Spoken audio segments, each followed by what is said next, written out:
Às vezes, a gente planta, planta, planta e não colhe o que plantou. Trabalha, trabalha, trabalha e não vê o resultado. Dorme tarde, acorda cedo e não vê o resultado. A nossa vida não prospera. Por quê? Aí a gente quer culpar os outros. Mas olha que Deus falou para Caim. Porque você derramou sangue do seu irmão, a terra é maldita, Caim. Quando você plantar, você não vai colher. E olha o que a Bíblia diz em 1ª carta de João 3,15.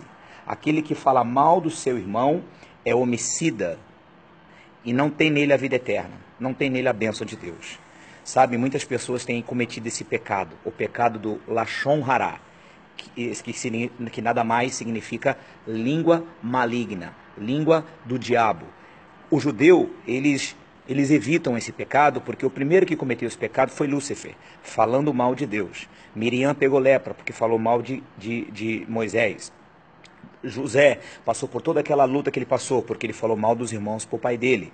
Saul perdeu a batalha porque falou mal de Davi para as pessoas. Então o pecado do Lashon Hará é um pecado muito evitado pelos judeus. E você pode ver, você não vai encontrar no mundo afora um judeu miserável. Você não vai encontrar um judeu falido, você vai encontrar um judeu abençoado. Por quê? Porque eles plantam e eles colhem. Tudo que eles fazem tem a bênção. Mas nós também temos a bênção. A Bíblia diz que quem é de Jesus é herdeiro das bênçãos de Abraão. Então, qual o problema? Qual a diferença do judeu para mim? É porque ele respeita uma palavra que eu não respeito. E ele colhe por respeitar, e eu não colho por respeitar. Por exemplo, um rabino que ia da igreja à casa dele, no meio do caminho tinha uma quitanda, e ele pegava com o dono da quitanda, ele combinou, vou te pagar 30 maçãs no final do mês, mas eu pego uma por dia. Quando eu vim do almoço, eu pego e vou. E tudo bem. Um funcionário da quitanda não sabia de nada, era membro da sinagoga do rabino, só viu o rabino pegar a maçã. E aí falou com a mulher dele, ó, o rabino tá roubando maçã. Aí a mulher falou com a costureira, que falou com a manicure, que falou com não sei quem, daqui a pouco sabe o que aconteceu? Aquela igreja ficou vazia.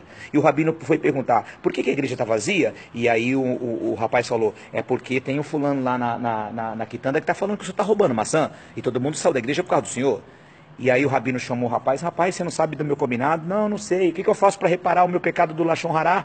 O rabino falou assim, você vai pegar um travesseiro de pena, vai num penhasco muito alto, quando bater o vento, solta para que as penas roem. E ele fez isso, voltou com o saco vazio, e agora, rabino? O rabino falou, agora volta e pega as penas. Ele falou, é impossível, não tem como pegar as penas. E o rabino falou para ele assim, assim é o pecado do Lashon Hará. Ele tem perdão, mas as consequências são irreparáveis. Por isso que você vê, às vezes, uma igreja esvaziar por causa de uma pessoa que cometeu o pecado do Lashon Hará. Ou seja, uma língua maligna que falou mal de uma outra pessoa. Por isso que você vê grandes amigos se separando por causa de uma língua maligna. Por isso que você vê pessoas que tinham tudo para ser sucesso, famílias que tinham tudo para ser estruturadas e se dividir. Por quê? Porque alguém cometeu o pecado do Lashon Hará. Lashon Hará, língua maligna. E a Bíblia diz, quem quer amar a vida e ver os dias bons, refreia a língua do mal. Você quer ser abençoado por Deus? Você quer plantar? Você quer colher? Você quer que tudo que você colocar a mão, a bênção de Deus faça com que prospere? Então evite o pecado do Lashon Hará. Fuja desse pecado. Se está certo ou está errado, isso é problema dele com Deus. Você guarda a sua boca. Davi falou assim, Senhor, coloca um guarda na minha boca para eu não pecar contra ti. Então guarda a tua língua, guarda a tua língua. Aquele que fala mal do seu irmão é homicida e não tem nele a vida eterna. Tem em você a bênção de Deus guardando a sua língua. Se você for uma pessoa inteligente, você vai guardar esse conselho no seu coração. Que Deus te abençoe. Até o próximo, em nome de Jesus.